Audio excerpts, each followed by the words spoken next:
My name's Zio, and it's no secret that opinions on PSO2 NGS have been quite polarizing even after the rollout of version 2. You might remember that we did something similar to this last month, but here we are once again. Bad NGS Reviews, Part 2. Bring back PSO GameCube Edition! Those were the days, my friend, we thought they'd never end. I can't really argue with this one. GameCube era was perhaps the time when I was most active on PSO. That was about the time where I had to find a new circle of friends because the folks that I knew from PSO on the Dreamcast had jumped ship to Ragnarok Online once it came back up in late 2002. I did meet some really cool people there, some of whom I'm still in touch with to this day. One of them was a huge SNK fan, so he named his main character that. I haven't talked to him in a while. We played FF11 on and off over the years. He's been playing that since late 03 and has pretty much sworn off SEGA after his experience with PSO. This does make a really strong case for official legacy servers for both PSO1 and PSU. But here's the thing though, these things cost money. You need to pay for the servers, you need to pay for people to operate these servers, and on top of that, I don't know if demand is high enough to really merit that kind of investment. I mean, sure, there are people who would gladly pay to play the shit out of those, but let's be realistic here.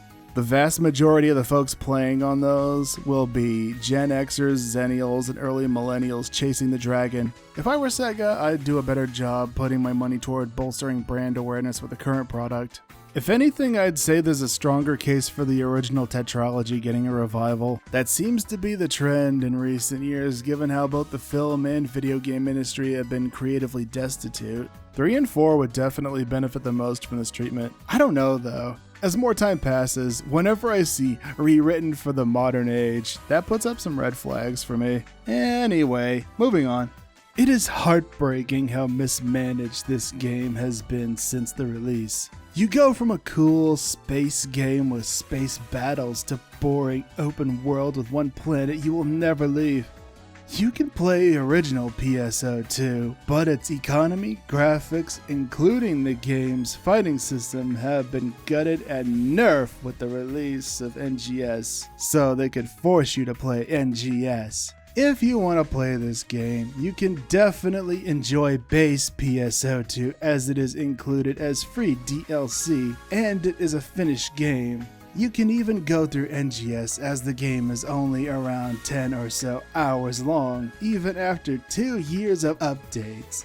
But I cannot recommend PSO2 NGS because content is repetitive, all enemies are reskins of one another, and some even copied from original PSO2. Community is disturbing coomers. One look at the central lobby of the game would give you all the info on what kind of people are left in this dying game.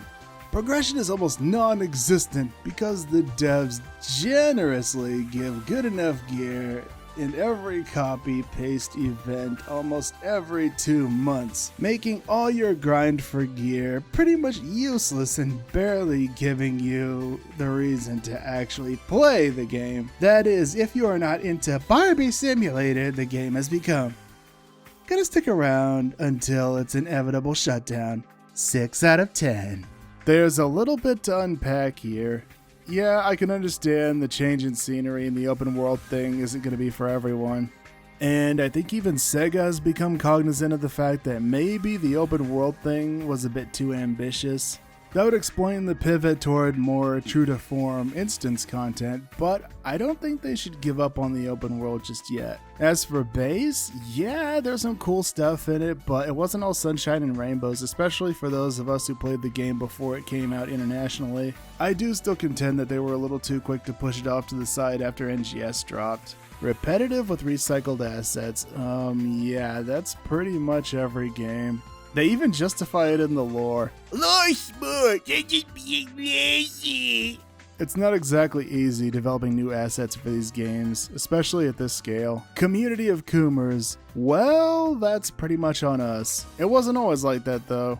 They started putting out more risque items in the scratches, and this resonated with some folks with very deep pockets. SEGA saw the surge in revenue and subsequently doubled down on that. What are you gonna do? Sex sells. Non-existent progression. I don't know about this one. There is a notable difference between someone who took the time to gear themselves out and someone who was completely reliant on welfare gear. And those are the ones who usually leave the seasonal shit on their weapons. Anyway, moving on.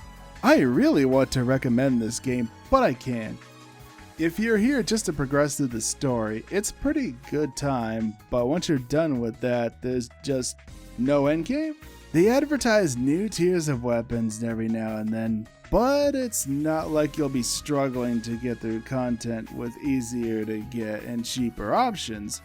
The other thing is customization, basically having a huge paywall for anything that looks good. Very often, items get pulled into a monopoly and get their prices inflated to somewhere unobtainable for anyone that is F2P or even with a premium sub, unless you spend money on the scratch-off system and sell what you get. TLDR, endgame is ERP with cat girls. Nya nya. Okay, this one was written before Lucille came out. It's not perfect, but it's way better than what we've had before. I hear you on the other points, but anything related to a game's economy is always going to be a slippery slope. What happened? I don't know. What happened between what and what? There really isn't anything to go on here. If you're talking about the transition from base to NGS, I don't know. They tried something different, didn't resonate with a lot of folks. Those folks said no me gusta and went looking for greener pastures.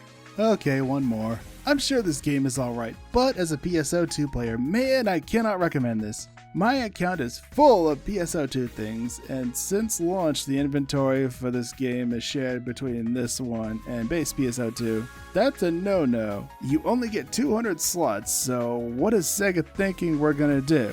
Spend money to buy more slots in a new game because they for some reason combine the inventories? I don't know, maybe I'm missing something. But that makes the game practically unplayable to me. I'm not trying to accidentally delete my PSO2 things because NG is so confusing and backwards. I don't know, man. This is a skip for me. Okay, fair play on the shared inventory thing. I hear that. I have to wonder if this person was a major pack rat though. What do? Literally save everything? Like, I've known a few pack rats in my time playing these games. I have to wonder if those types of people have like 10-year-old cheese in their refrigerator. God, I hope not. I thought this would be a fun one to revisit since we're a couple months into version 2. And please don't hate on anyone for having unfavorable opinions about the game. Anyway, if you enjoyed this, well, you know what to do. I stream on Twitch a couple nights a week, so come on by and hang out sometime. We'd love to have you. I hope you enjoy the rest of your day. And remember, to thine own self be true. Until next time, farewell.